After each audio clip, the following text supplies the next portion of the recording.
Damas y caballeros, bienvenidos to the Blackpool, New York podcast, which is recorded by the Newsstand Studio at Rockefeller Center in the heart of Manhattan and is distributed by the Swell Season Surf Radio Network.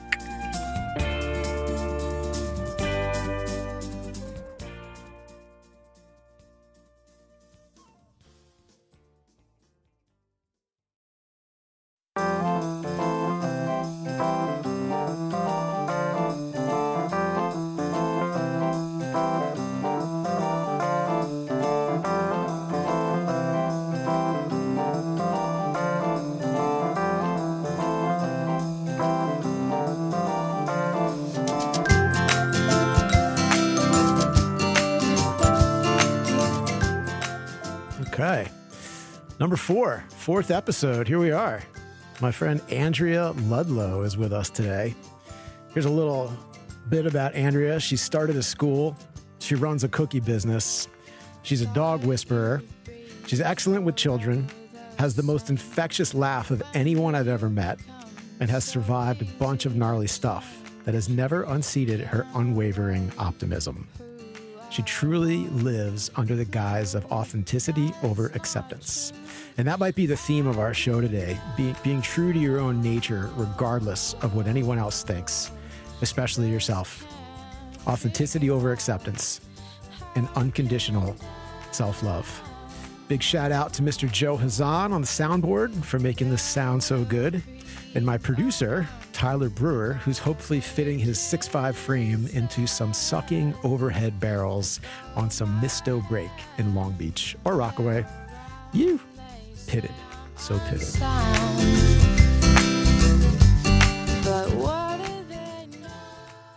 And we will be right back. And now, back to our show.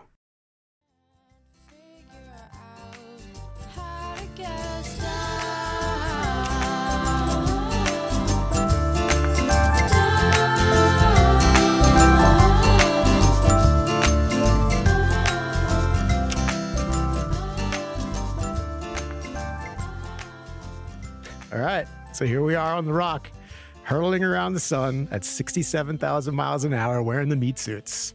Andrea, what's going on? Well, I'm very happy to be here. I already started to tear up a little bit at your introduction, so I apologize if there's some tears. I have that effect on everyone. They see me and they're just like, God, I gotta fucking cry. I laugh a lot. I'm easy to laugh and easy to cry, and I like them both. In touch I'm happy with your to feelings. be here. That's good. It's a nice balance. You grew up in New Jersey. I did. In Marlborough. I did. The village of Marlborough. Yes. But you're not really a Jersey person, as I would identify Jersey people. I don't think so. I lived in Portland, Oregon for almost 30 years. Can I ask you a personal question? Please. Did you wear white Reebok high tops in like the 80s with the two Velcro straps and use a lot of hairspray? Oh, yeah. And did you ever like date a boy that had an IROC Z Camaro with T-tops and a Benzie box pull-out stereo that would drive around singing to Bon Jovi's Living on a Prayer? I wanted to. Mario, I wanted to date Mario, but he would not have me. I knew he existed. I knew he was out there. Mario, if you're out there, you whiffed, buddy. The ship sailed. Yeah, I think the summer camp that I went to in Vermont was a horseback riding camp, and it introduced me to a whole nother world outside of New Jersey. And I never really felt, I identify sort of as a New Jersey person because that's where I spent the first 17 years of my life, but I feel like I belong on the West Coast. Nice. So how many years have you been living in Portland now? Since 1995. It's a long time. Yeah. So you've lived there more than you've lived anywhere else. It's true. So that's home. That's home. That's home. Yeah. And we met at our fine alma mater. Ooh, go Rams. Yeah, exactly. The institution of Colorado State University. Yes. Fine institution. And we were both English majors there. We were. Yeah. I was on the 6.5 year plan. 5.5 for me. You made it in 5.5? Yeah. Sick. And both creative writing, right? Yeah, we're both concentration in creative writing. So here we are. Here we are. What a reference set we have. Amazing. Amazing. So we'll jump right into your story a little bit, which I think is pretty interesting. So after you graduated Colorado State University, you moved out to Portland and just decided to start a school. It's true. Yeah. Tell us a little bit about that. I moved to Portland with my two best friends, and I didn't have any real idea of what I wanted to do. I actually had a job first for about 10 years working as, I taught children's theater. So I just walked into a building that had some cool banners outside and was like, what do you do here? And they hired me. And I met a lovely woman who's still a big part of my life. And I worked there for 10 years. And through working there, I taught theater to private public schools in the children's theater, went to other schools, and was introduced to Montessori through teaching theater, and really couldn't believe when I met Montessori kids how different they felt. They just felt like completely different creatures to me. The way that they were with each other, with me, the way that they were interested in what they were learning, the way they respected the space they were in. And so I took a training to become a Montessori school teacher. And as you mentioned a little earlier, I just really felt like there's no way I'm going to be able to work in somebody else's school. I'm not very good at following rules. I have some trouble with authority. So I met somebody named Sam, he was a teacher at one of the Montessori schools that I taught theater at, and we decided to start our own school. And we did it on a shoestring. Sam happens to be very resourceful and very handy. And we found our shelves in the dumpster. They were like old shelves from a Starbucks, and that's what we put all the materials on. There was a book that said, like, to start a Montessori school, you need $30,000, and I think we did it for $5,000 or something like that. And we were like, okay, if we get 4 students, we're going to open this. We'll probably lose a bunch of money. And then we had 20 students by the fall. Wow. And now the school, which is still running, has over 100 students and goes from 3 years old to through middle school. What do you think it was that you found in yourself that helped you connect with that whole theory of how the Montessori education system works? Yeah. I'm not super familiar with it. It's really about, and I still do the admissions for the school, so I spend a lot of time introducing potential parents to Montessori. And what I say is it's really about functional independence. It's really about giving children the tools at their readiness to move to the next step. And that's very holistically. It's physical, emotional, intellectual, social. It's the whole part, every part of a person. How do we give them the next tool? So it could be a pencil or a spoon or a hammer, but really paramount to that is the tools for conflict resolution and how do you get along with people.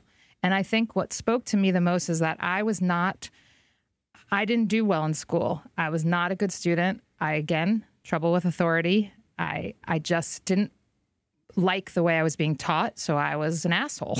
And I was loud. I mean, the laugh that you brought up, I was a class clown. I was loud. I didn't respect my teachers. I would cut class. I would tell them to fuck off. I just was not a good student. And when I met these Montessori kids, it really spoke to me that these kids are allowed to be themselves, and they're learning, and they like what they're learning. And there's this respect for each other that absolutely spoke to me. Yeah, just like to be in an environment where you're allowed to be yourself. Yeah.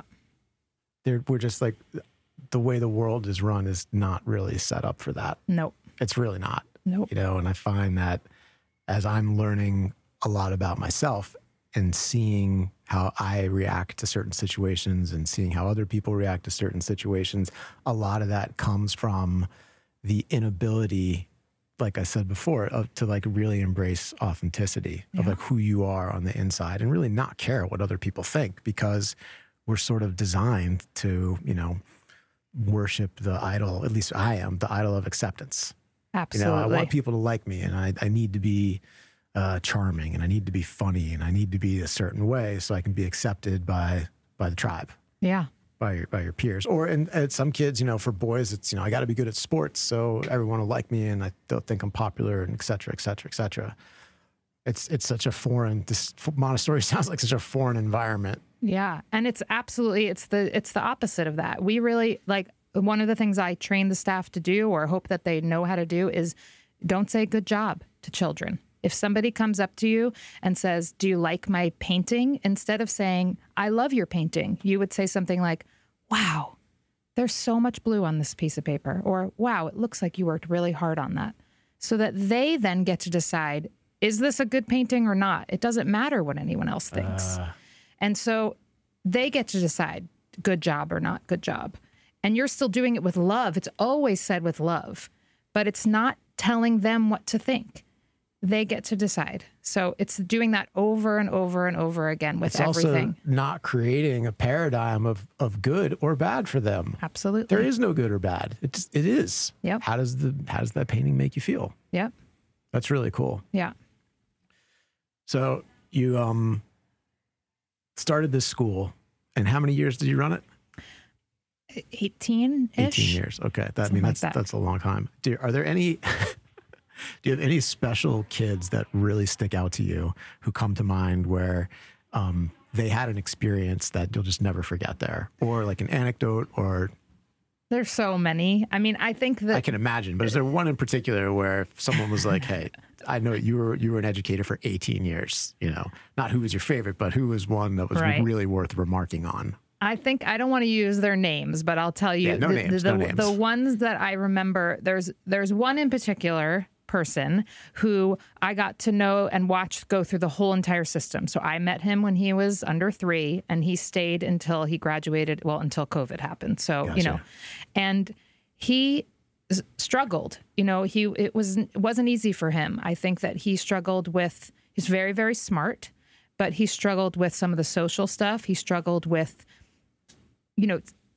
trying to do what he was supposed to do. And I put that in quotes because there isn't really a supposed to, but sometimes he would get overstimulated. And just watching him go from 2.5 to 12 and watching who he became and the parts that really, I think Montessori brought out in him, that if he were in a public school, I think those things would have absolutely been crushed. Mm-hmm. And they're weird things. But that's, perfect. That's exactly what I want brought out. If you're weird, be weird. And so I was so happy that I got to watch that blossom in him and him come to some acceptance of it, because I saw a struggle. And I just was so glad to be able to witness that long of a period of time with him really getting to know himself. So he stands out for sure. So in getting to know these kids and watching their evolution, did you feel like it sort of spurred the impetus upon yourself to do work on figuring out who you were? A zillion percent. A zillion percent. Yeah. Okay. Yeah. So do you think I've spoken a lot, with other guests that have come on the show, and I always talk about the character of your own evolution. Who you are at 10 is different than who you are at 18 and 28 and 38 and, we're 50. Who are we now? It's very, very different. And for me, at least, I've just started uncovering some layers of who I think I am. Yeah.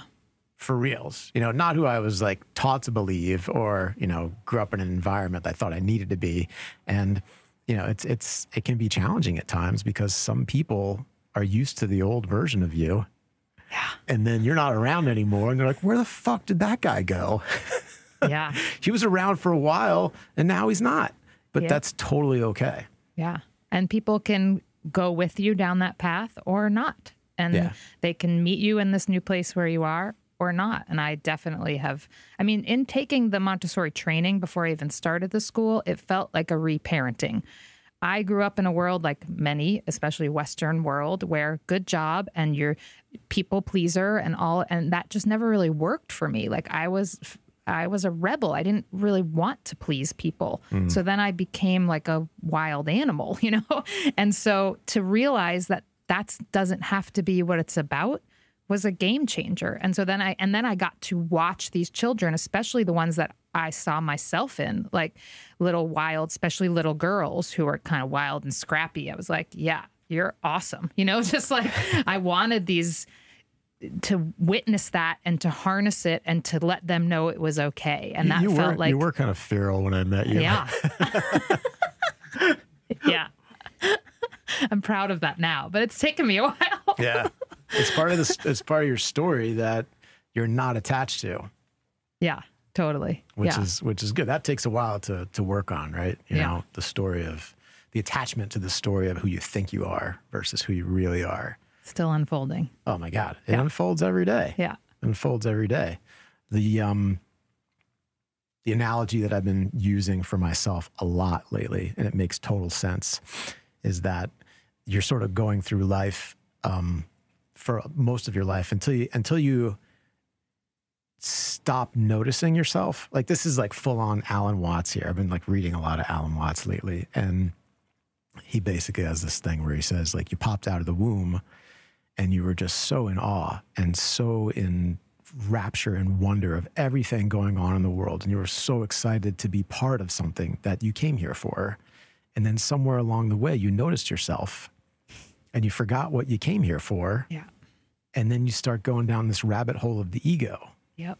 And then when you notice that and you remind yourself, wait a second, I'm part of something so much bigger here. I don't need to notice myself the way I am. All of a sudden, you remember what it is that you came here for, and you just feel so open and alive about everything. I mean, everything looks different. Everything feels different. Walking up here with you on Fifth Avenue, the sidewalk is packed.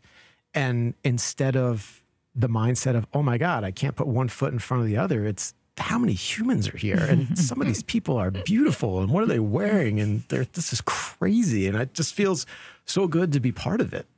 Absolutely. I mean, New York is such a good example because I've grew up outside of New York, have visited New York my whole life, and have always been overwhelmed by it, a little bit scared, a little bit not knowing like where to go or what to do, and feeling just the chaos of it. And then when I came here for my 50th birthday last year, I had the best time. Amazing. And I walked like 50 miles in 6 days or something like that, and just was doing exactly that. Like, oh, look at all these people and just this stuff present. and these buildings and this bridges. Just being present. Just being present. In all of it. Yeah. So the analogy that I use for myself is that we're all driving a van, right? So when you stop noticing yourself and you start really getting deep into the experience of everything, it's almost like a van pulls up to your house and your best friend is driving the van.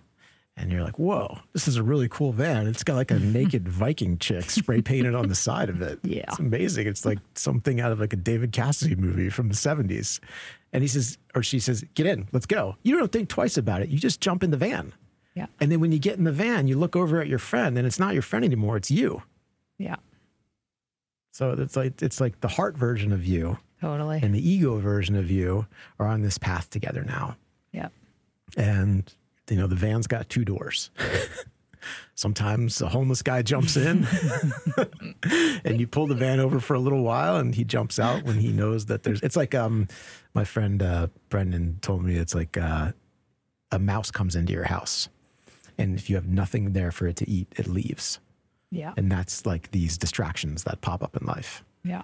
So I went on a little bit of a tangent there, but do it. So we're talking about the evolution of yourself through the Montessori school. Yeah. In terms of like figuring out who you are, were there things that came up after doing 18 years of Montessori that you came to a head where you're like, I really need to address this in like a therapeutic setting? Sort of. I mean, I've been in and out of therapy for over 20 years. I started therapy because I met somebody who I thought was really cool. And I was like, well, I feel okay, but maybe I could feel even better. Mm-hmm. And so she suggested going to therapy and I went and I really liked my very first therapist. And I feel like I was in and out of therapy all that time, kind of just doing the same thing over and over, trying to tell this person like, here's what's going on and this is why I don't like it. And they would like say it back to me or try to help me problem solve. And I wasn't really getting anywhere with that. And I think the Montessori was like the first step. And then there was the next step, which it's not, I don't know exactly which one it was. It could have been Julie dying. You knew Julie, my best friend that I moved to Portland with, who died very young of cancer, left behind a 5-year-old. Yeah. And I helped raise her. She's incredible, in college now. That could have been it, or my dad dying. But I think really the next step was me getting cancer twice in a year and a half. Wow. And what happened, that was just like an undoing. There was I've spent most of my life thinking, I am strong and I don't need people and I can take care of this because I own my own business and I don't, and that felt like strength to me. And then with cancer, it was just, no, that's actually like this false strength. Like really strength is vulnerability. Strength is opening up your heart. Fuck yeah. And so that's real strength. That's so hard to do. Strength is vulnerability. Yeah. Strength is opening up your heart. Yeah. So the cancer and I give more credit to menopause than I do to cancer for really showing me who I am. And then we'll talk about the next thing that happened after that a little later. But like menopause was this like helping me transform into this like wise woman that was like, I understand. I feel like I see things differently now. And the menopause was like a chemically induced menopause through cancer. So that's one of the things that can happen. And that changed everything. You were a feral caterpillar and now you're an exotic butterfly. I might be a feral butterfly. That's cool too. Yeah. Yeah. So, and then, that's a lot to unpack there. You had your best friend passed from cancer. Mm-hmm. And with a daughter who, you basically raised her. Yeah, I helped raise her for sure. And that's something I remember you told me that was really cool. You never really attached a label to what your role was in her life. Yeah. You just said, I'm her Andrea. Yeah. I'm not her mom. I'm not her stepmom. I'm not some sort of surrogate or whatever. You were who you were, which is so beautiful. Just two people meeting each other. Yeah. Where they're at. Yeah. And she's been a big part of your life. Oh, for sure. It's really, and such really a cool. gift. Yeah. And watching her grow up. And now she's the age she's the age of when I met Julie. Oh my God. So it's so cool to go like show her photo albums of now be like, look, there's us when we were meeting. That's your mom. And she does things that are so much like Julie. And it's just so exciting to say like, oh, you're sitting just like your mom. Or, oh, that's a thing. That's a face your mom would make. And just make sure that Julie is still kind of here with us. And other than Julie's family, and the only one, because even Luca's dad didn't know Julie as long as I knew Julie. So I really am some of the keeper of some of those stories and the longer history. And yeah, Luca is an absolute gift to me. And you're right. We spent some time like, well, I'm not your aunt. I'm not your friend. I'm not your mom. I'm not your stepmom. I'm not like, what should we call, what should you call me? So we came up with my Andrea, which is great. And it's so cool because you can really practice unconditional love with someone like that. Yep. Just for who they are, just being there for them without any sort of expectation of who they're supposed to be or attaching any sort of role to what you think the relationship is supposed to be either. You're just her Andrea. Yeah. Which is cool. And we like truly, really like each other. Like we have so much fun. We travel all the time together. We used to have dinner at least once a week or twice a week, so it's just like we have these things that we do that we both really, I think, cherish. Have to ask her. It's beautiful. You're honoring the friendship with her mom, with her. Yeah. And it just goes back to something I say all the time. We're just people. Yeah. Like, you don't need to attach a label to a relationship. You're just a person. It doesn't matter if you're a dad, a brother, a father, a sister, a business person, whatever. You're just a person. Yeah. Well, so that was pretty heavy. Yeah. Yeah. And then you got diagnosed with cancer. Right. So the first time around was melanoma, which I had kind of like settled on getting because my dad died of melanoma. Yikes. And so I think the number of like, if you have a parent that's had this, it's like 80%, it's some ridiculous number. So I got it. It was stage 0. So it was surgery, take a lymph node, clear margins, no spreading, just go to the dermatologist more often. So at the time, it felt terrifying and life-ending and altering. But then a year and a half later, I got diagnosed with breast cancer, and that was a completely other, it was a horrible. Let me talk me, because my wife, and she went through that. Yeah. Tell me about the feeling that you experienced upon being diagnosed. I mean, fear, for sure. Yeah. Have you ever experienced fear like that ever before? It was so, I remember early on in the process asking another friend who was going through chemotherapy, I was like, do you cry a lot about this? And she said, yes. And I said, what are you crying about? Can you figure it out? Because I don't feel scared to die.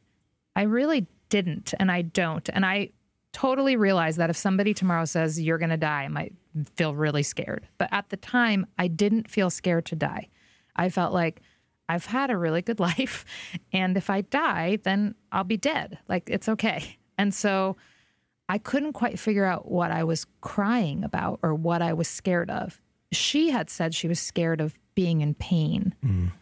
And it didn't totally fit for me, but I understood what she was saying. Sure.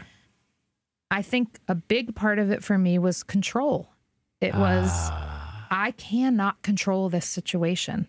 And I'm very good at controlling situations. Is that your idol?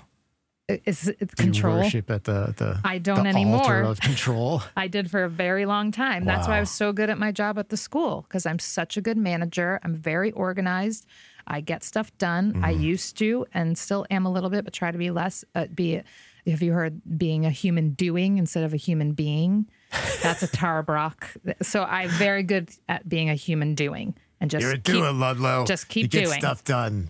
Exactly. And it feels, you get praise for it, and people tell you, wow, you're so good at your job. You get everything done, and you're so good at organizing things, but you're not stopping to feel. Yeah. And with the cancer, it was like, and people were even the way I dealt with that, I had basically a newsletter. I mean, I would send out these emails and be like, okay, here's my next surgery. Here's my meal train. Here's the walking the penny. Like, I had a puppy at the time. Someone's got to walk her. Someone's got to help me get this from. And so everyone was really impressed with how I, managed my cancer. But meanwhile, they basically mutilated my body. I mean, I think of myself as sort of a rag doll now because of the way I've been cut up through 6 surgeries and pasted back together. Wow. And I also remember at the time thinking, oh, this is good because I'm a person who lives in my head, not in my body. So I'm not really attached to my body. So I'm not upset about that.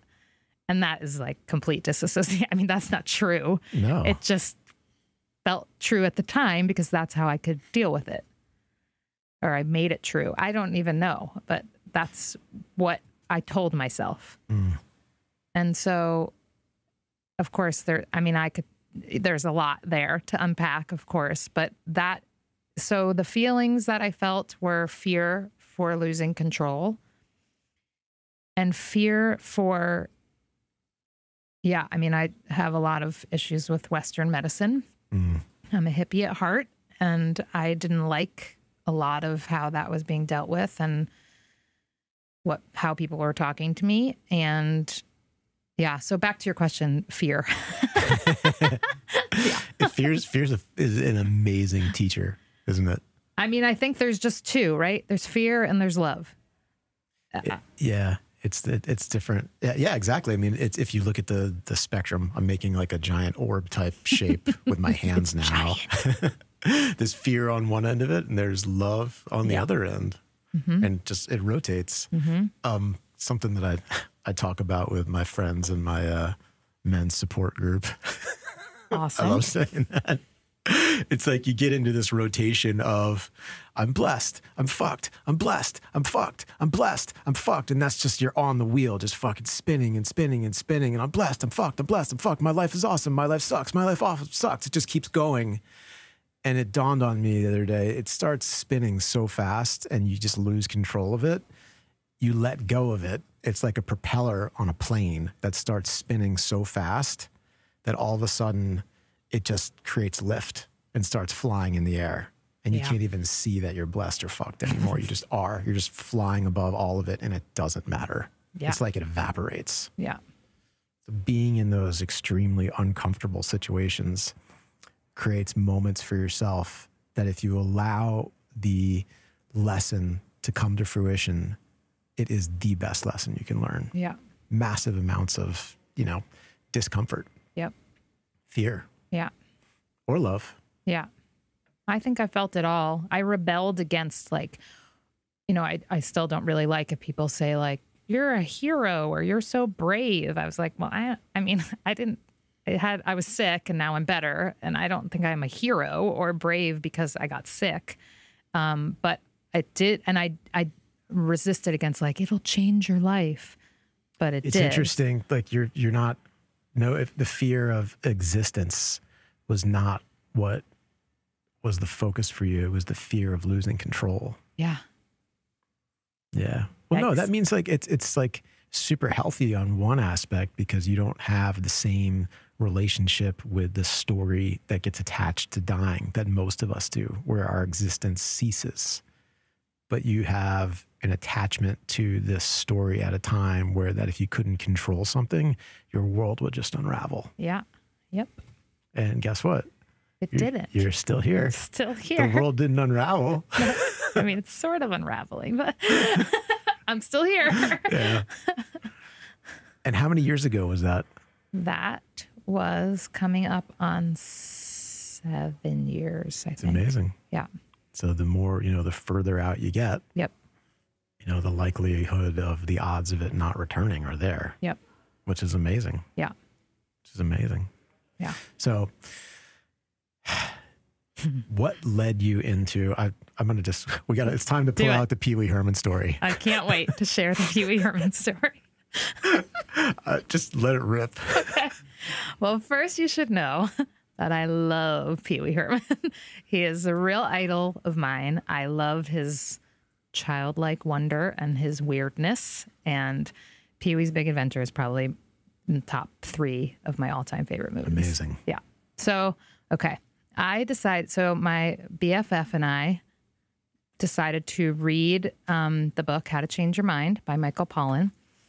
And we decided to go into the woods and take a lot of psilocybin. And we had an agenda. It was not a party. It was therapeutic. Yeah, this Absolutely. is not for recreational purposes. Recreational. Yeah. And on our way there, we talked about what we wanted, what we were scared about, what we wanted to work on. Just went through the whole thing. We were both really scared about it.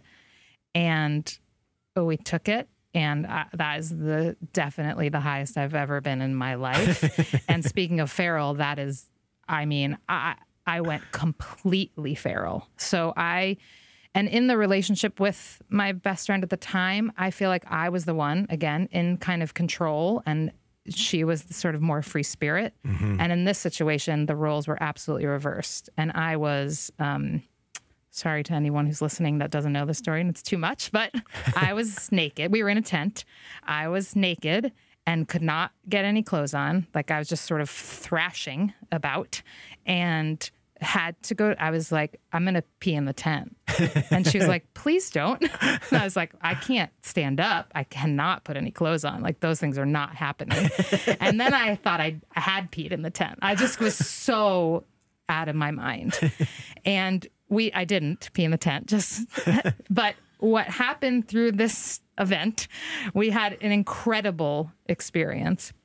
And then this family showed up to start camping next to us. No. And we heard the mom, and she was yelling at her husband, at her kids, get the chairs.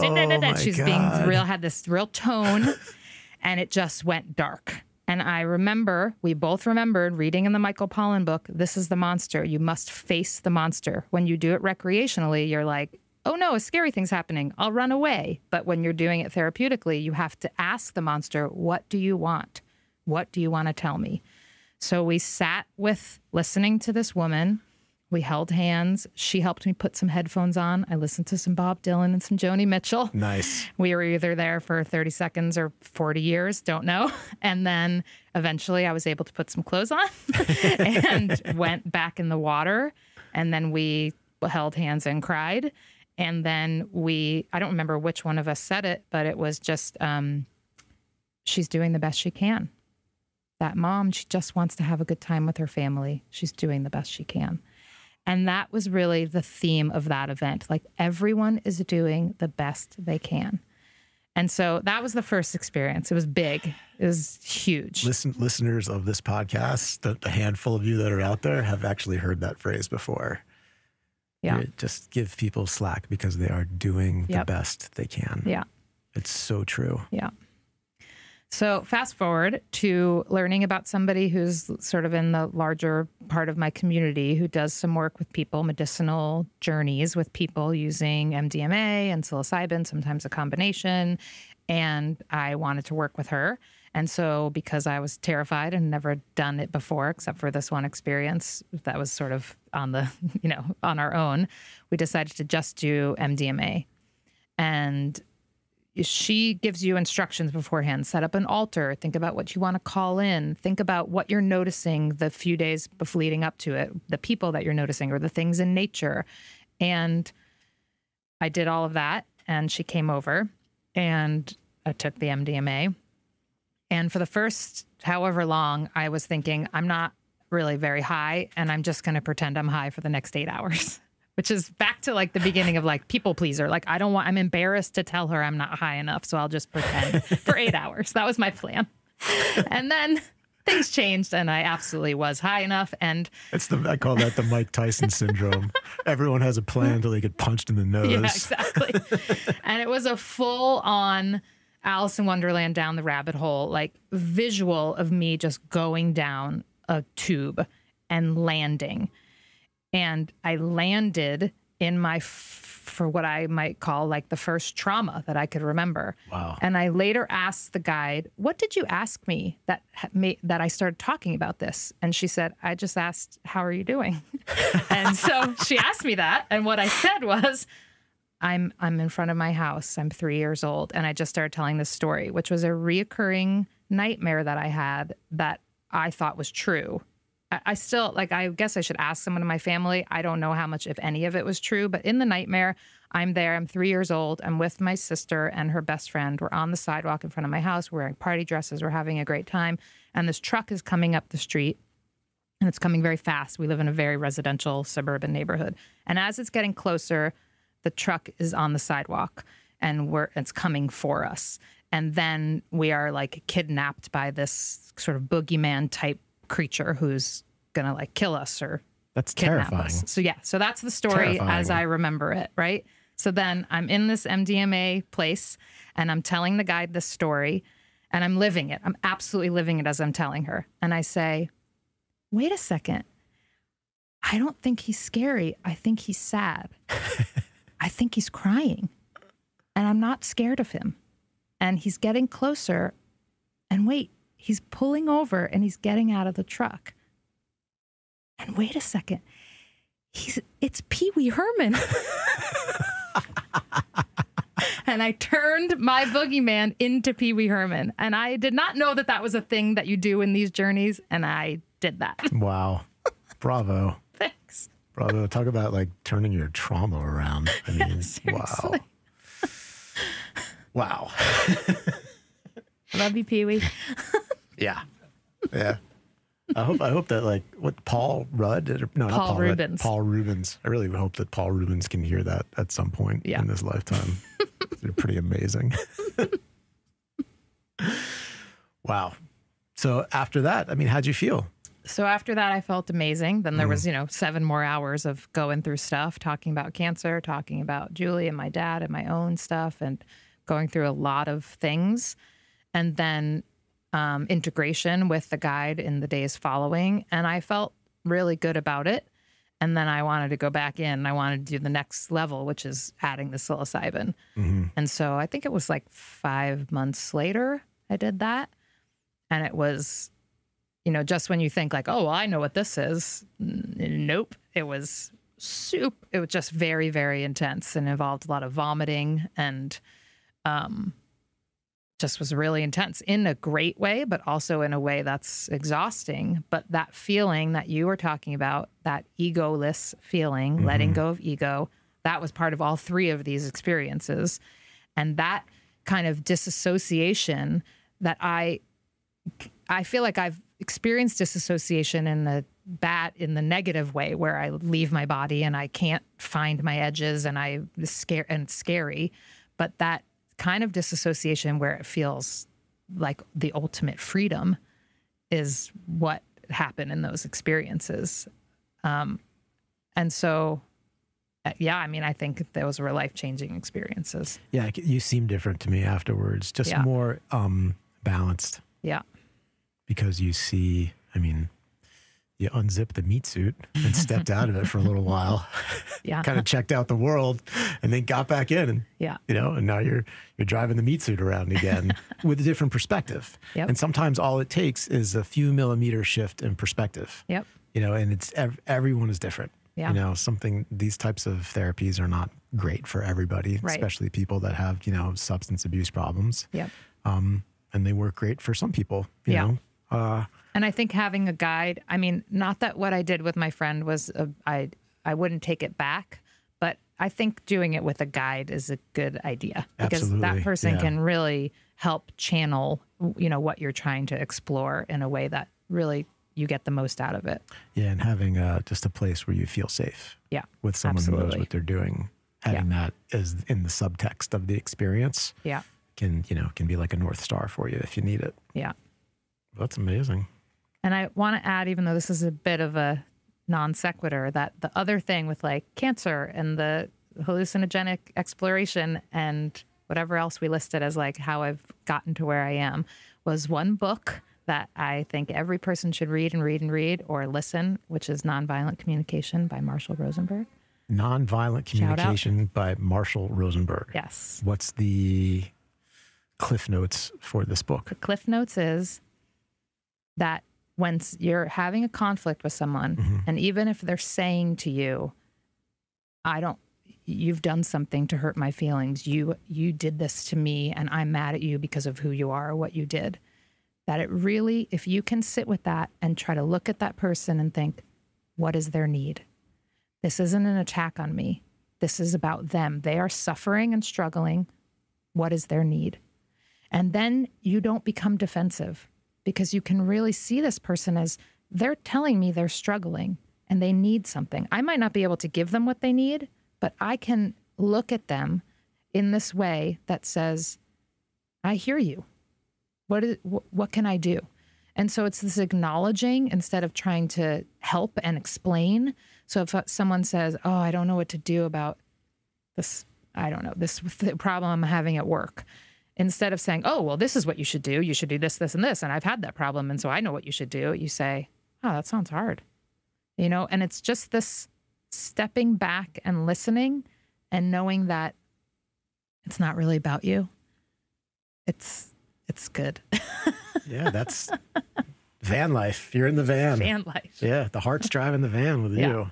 I'm trying. But we're all trained to be problem solvers. I know. And we're all trained to fix everything. Something's broken. I can fix that. I can fix that. I can help you. I know what the answer is. I know what this worked for other people, but it's like a reaction. We're wired that way. Yeah. And it's really not a healthy way to be, because sometimes all people need is to have someone listen to them compassionately. Yeah. Acknowledge what they're feeling. Yep. Yeah. Even when someone's attacking you or calling you names. Totally. That's the best. Like after I read the book and I got to use it a little bit at work, I was like, this is awesome. Like a parent who was being very difficult, I was like, oh, I'm not really even upset by this person who's really like telling me I'm doing a bad job or I've done something, especially like to their child. And I was able to really look at them with compassion and say, wow, you're worried about your child. That's real. That's enlightenment. That's evolution, where you get to a point with yourself where the ego just shuts the fuck up and the heart version of you can handle the world. And it's not, it's really, really hard work to do. That's why we practice whatever it is that we practice, you know, to get to a place with ourselves where we unconditionally like who we are and unconditionally love who we are. Yeah. So I am not enlightened. Just have to put that out there. I mean, none of us are, right? Right. You know, I don't think I'll ever be enlightened, right? I'm too attached to this idea of who I think I should be. I'm trying to get unattached to it, but whatever. Yeah. I know I can be a better version of myself. Yeah. If I detach myself from the ego a little more and live more from the heart. Yeah. You know? Yeah. In the van. In the van. Get in the van. And we will be right back. And now, back to our show. So do you think that you would be the same person that would be able to, you know, speak to someone in conflict 20 years ago as you could right now? Definitely not. I mean, defensiveness was my way. I mean, my mantra was like, I'd rather be right than be happy, you know, because being right felt powerful. It felt like mantra. Control, right? And so even though you've known me so long, I've always been a pretty happy person, easy to laugh, likes a good time, like, you know, but it was based in this place, in a different place. And now it's different. I don't necessarily, I mean, I still, like we're saying, it's not like I've dropped it all and I'm perfect and I'm evolved and I don't care about being right anymore. I still, when I think I'm right, it's hard for me to just let it go. But I am able to, in conflict, or I try to, and have had some successes with just being able to look at the person I'm in conflict with and try to see them and try to remember this isn't about me there, and really try to listen. And I fuck it up all the time for sure. But I didn't have any of those skills 20 years ago. No way. Yeah. It's amazing when you think of the evolution of your character. Yeah. And I think a huge part of that is your just discovery of self. Yeah. And non-attachment to the story of what that self is. You're just Andrea. Thanks. Living from the heart. Trying. Yeah. It's good stuff. Thanks. There's a lot of chocolate chip cookies in that heart. Well, hopefully they're not in the heart. They like come through my heart, and then I give them to other people. Nice. So after Andrea, I guess after 18 years, you sort of started to get, I don't want to say burned out on the Montessori school, or just you didn't feel like you were called to it anymore? I had created a situation that was untenable. I had created a situation where I worked 24 hours a day. I never left work. I was worried about it all the time. I was frustrated with parents, with staff, not with the children really ever. I mean, sometimes in a moment, but I didn't really hold on to that. And I couldn't undo it and stay. And then COVID happened, and I said, okay, to the co-director with me, I said, okay, well, no one's going to blame us if we close the school because COVID is crazy. And he didn't want to. So that was perfect in this way of like, okay, well, but I do. Mm-hmm. And so then we started the process of separating.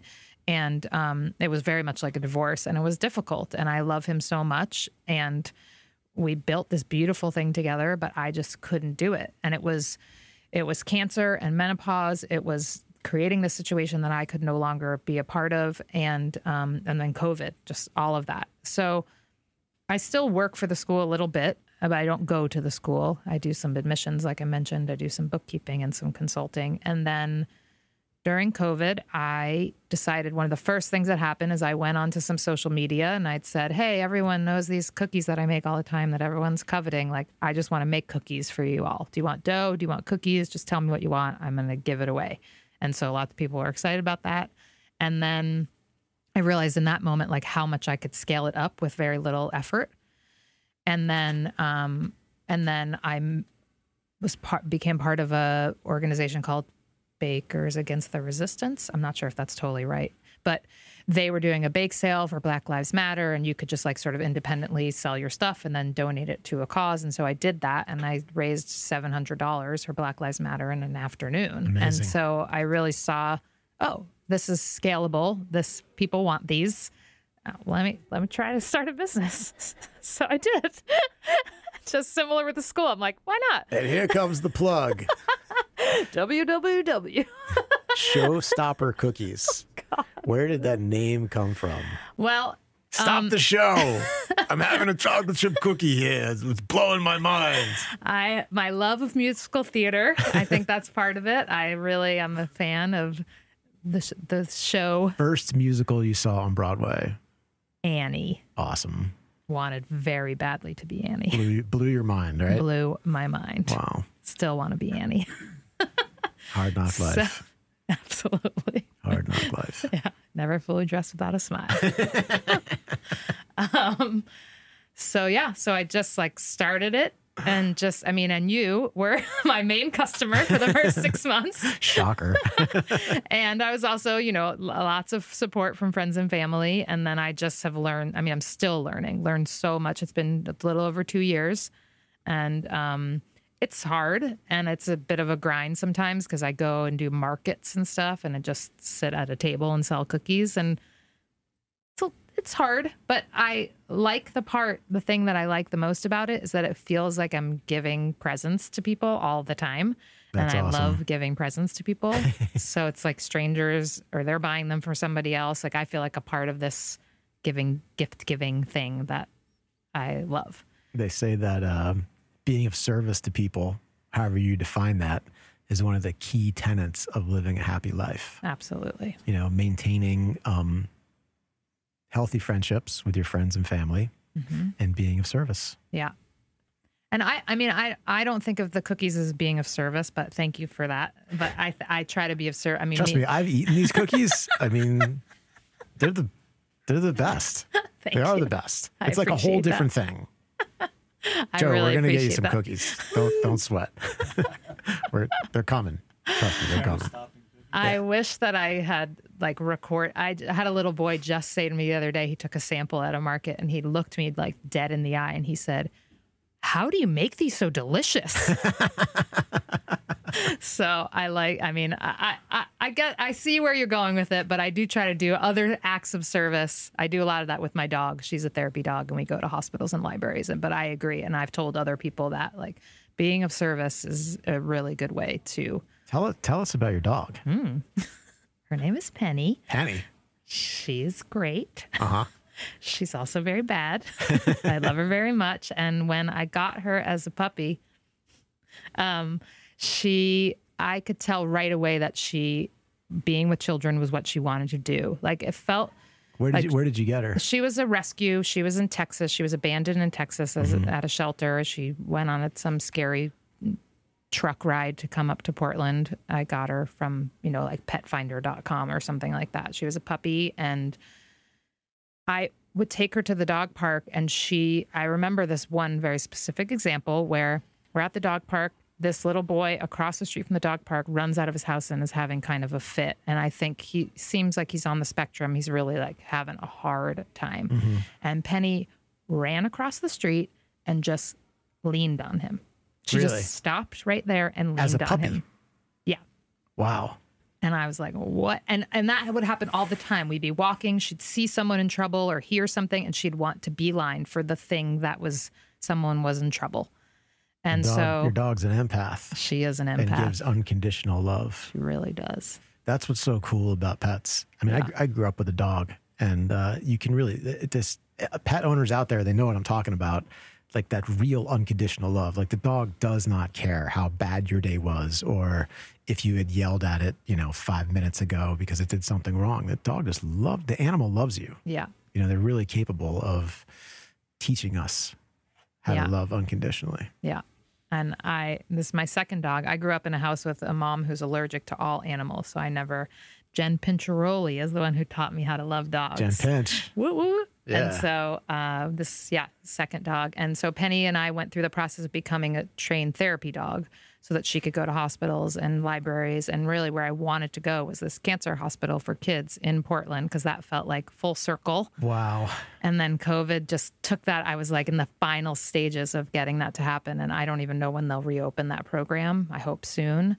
But I did go to some other hospitals with adults and children and, like I said, libraries. And she would come to work with me every day. So she was a therapy dog at school. And those kids who know her will tell you, they came into the office sad or dysregulated. Penny she would go right over to them and try to sit on top of them and just put weight on them. feel your edges, buddy. I'm right here. Wow. Incredible. Like, Yeah.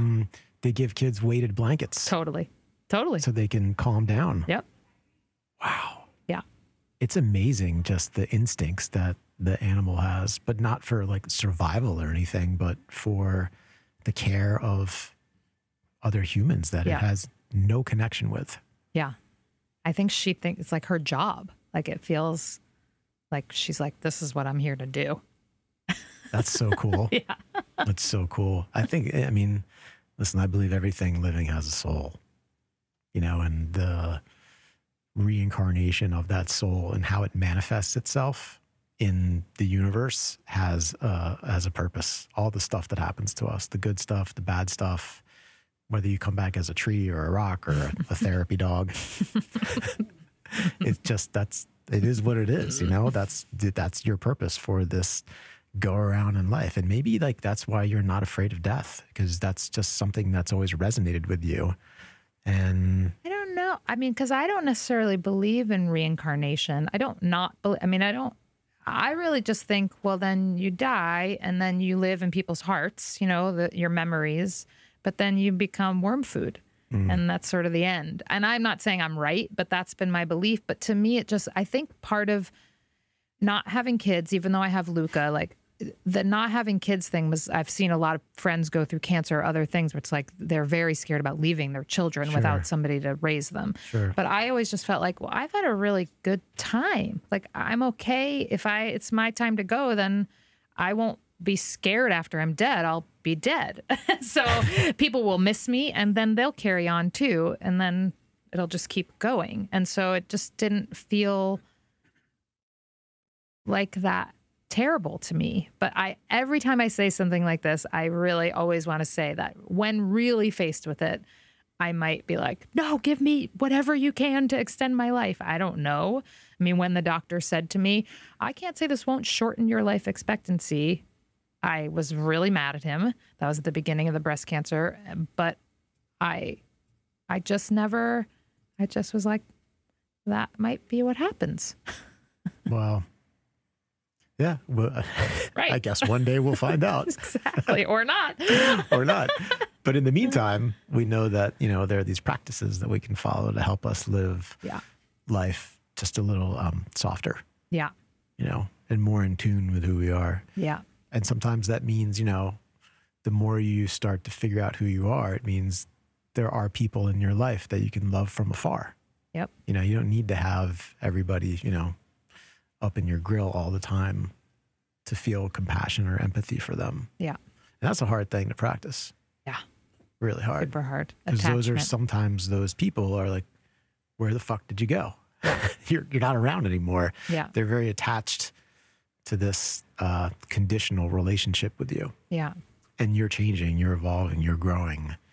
And you're not the same person you were 15 years ago, 20 years ago, 10 years ago, maybe even 2 years ago. Yeah. But you still love that person. Yeah. But you just don't have this ability to maintain the conditions of the relationship as it was. Yeah. And it's kind of the difference, and I'm no expert about this, but codependence versus interdependence. And I think that I was very good at being codependent. And if somebody had a feeling, I was like, well, I have to feel this feeling too and help them solve the feeling. And then still learning for sure, to be interdependent, where you can love somebody. And if they're having a hard time, you can be compassionate, but it is not your problem. It's a problem isn't maybe the right word, but it's their thing that they're going through. And the best way to help them might be to walk next to them rather than to like carry them. Sure. That's the difference between empathy and compassion. Yeah. You don't need to feel what it is they're going through. Yeah. But you can be understanding of it. Yeah. So that way you maintain yourself in the best version possible, as opposed to, really feeling the pain and the confusion and the sadness or whatever it is they're going through, or just, wild elation at the same time when they're just feral rolling around in a tent. Right. Whoopsie. Yeah. Yeah. We've talked about this before, but I think it's interesting. You're a big music fan. I am. You love music. I do. Does music sound different to you now than it did before your experiences? I will say that 5 years ago, about 5 years ago, I started doing transcendental meditation. Mm-hmm. And that was when I noticed that. I had talked to other people that had trained in transcendental meditation who do it every day. And one of the people told me that he didn't notice. It wasn't like a lightning rod, but he felt like he noticed these subtle differences. And I don't think he even told me what they were. But when I started doing it, I felt like music and light and shadow, and I may have even told you this way back when, were just brighter. Everything was brighter. And so I went back to music. I think I was off music a little while and listening to lots of podcasts. Mm-hmm. And after doing starting to do TM music, I felt like I hear all the instruments. I'm really a lyrics person. I mean, back to my poetry degree. And or being from Jersey and listening to Springsteen. I love some Springsteen. Such a good lyricist. Yeah. And so I'm, Neil Young, Joni Mitchell, Bob Dylan, those are Phoebe Bridgers, a more modern songstress. But I really like lyrics and I do a lot of walking with the dog. And so I have headphones in listening to music. And I think that was something, I think less those psychedelic experiences and more the transcendental meditation changed the way I heard music. That's interesting. Because I know we used to see a lot of live music. We sure did. Back in the day. Yep. And just the connection with it is always something that resonated with us. Yeah. Really big. So I reached out to the bass player from the Idols. on DM on Instagram. And after they had just done a tour in North America in October of 21. And it was just after COVID COVID was still going on, but the city was like, all right, we're going to open up. We're going to have the live music again. And we went to this concert and just the feeling was so amazing. I mean, they'd connected with so much. So I basically sent the guy a thank you note. That's what's cool about social media. You kind of have access to people. You can send them messages and if they choose to read it or not. So I sent the bass player a message and I was like, I don't know if you realize it or not, but the music and the vibe and everything you create transcends just listening to a song. You've created a community, you change the way people feel. And he sent me a message back really quickly, he had saw it. And he's like, let me tell you something, mate. He's from the UK. Awesome. Yeah. He's like, you start out doing it for selfish reasons because you just want to rock the fuck out with your homies. And then it gets to a point where you realize it's much bigger than that. Awesome. That's so great. You start out making cookies for your friends in your kitchen in Portland, Oregon, and then you realize it's much bigger than that. We'll see. Yeah. Time will tell. Time is telling. Little kids are like, how did you make this so delicious? I remember during the pandemic, I had bought a bunch from you and sent them out to a bunch of my clients and people were just floored. They're like, how did this happen? Where did this come from? What kind of wizardry is this? What's your favorite flavor of ice cream? Mint chocolate chip. All right. Joe got a fist pump for that one. Are you optimistic about the future? Ooh, that's a big question. Yes and no. Okay. I am. It's hard. It's hard lately. The news, there's a lot of sad things happening, a lot of really painful things happening. And I think I feel them. And then I feel a little bit like, what do I do? I'll write another check to some organization who needs my help because they're taking rights away from people like that. I know that's a whole different conversation, but that is stuff that weighs on me. And so I have yard sales and I have, so that is scary. Everything that I see on the news is scary. Not everything, most things. But then I try to remember, and this is circling back, just that if I lead with love, and if I was saying earlier about the homeless situation in Portland, and I'm up very early and I'm out walking and it's me and the homeless people. And I try to say good morning to them. Penny loves them because they smell very good / bad. So Penny makes friends with all them. And I'm like, hey, Gary. And he's like, Penny, your dog just tried to eat my cigarettes or, whatever. So I try to sort of add because it feels like I don't know that me alone can make the change that I want to see. So I try to be a person who makes somebody smile, even if it's just for 30 seconds, or just like radiates love and positivity to people that could use a little bit of it. And so I feel optimistic about people that I know, about some of the kids that I know. And I generally am optimistic. Is that? I don't know. That was a good answer. Okay, a good answer. Real quick, one of your favorite moments from when we were at Colorado State University together. Well, there's one that it just has to be the one, and you probably know the one. Bring it on. Chocolate sandwiches. So I'm not a drinker, never been a drinker, but everyone else drinks, whatever. And you and Graham and Fred, I don't know who it was. Probably. We would make these chocolate martinis and have like these chocolate martini parties, and it'd be Rudy and Highland and they were just Kathy regular martinis. with chocolate in them. Well, you showed up to one of the parties, so. Because I was going to be at the party, there was going to be chocolate involved because I don't drink, and that's my drug of choice. And so then you started making chocolate sandwiches, and they're basically grilled cheeses, except instead of cheese, there's chocolate in them. Yep. And Rudy and I probably ate 20 of them.